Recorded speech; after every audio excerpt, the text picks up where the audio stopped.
pipeline, natural gas pipeline expansion, even if it meant new pipelines, certainly would take up far less land, destroy far fewer natural wildlife, forestry, whatever, or oceans, um, than an acreage than solar or wind expansion. I mean, that just seems obvious to me. Do you agree? Yes, and to quantify it, if you talk about the total land use for coal, natural gas, and nuclear, and that means the production of the material, the transportation of it, and the power plants that use it. That winds up being about 12 and a half acres per megawatt of power generated, megawatt hour of power, million megawatt hours of power generation.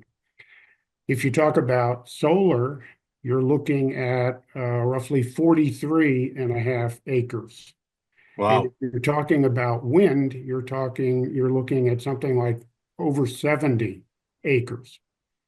Now, you know, So you've solar and wind take up 4 to 6 times as much acreage right, as right, natural gas. right.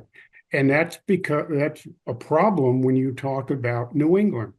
New England is a collection of small states geographically. And that's why offshore wind is perceived as a great savior for the green energy approach, because that's out in the water. It's not on anybody's land, and it's, presumably, supposedly far It's on the away. fisherman's land, Well, that brings up a whole nother or it's set on the fisherman's ocean, I should of say. issues. But the idea is, let's get it off our land, get it out of our backyard, and put it in somebody else's backyard, in effect, in the water.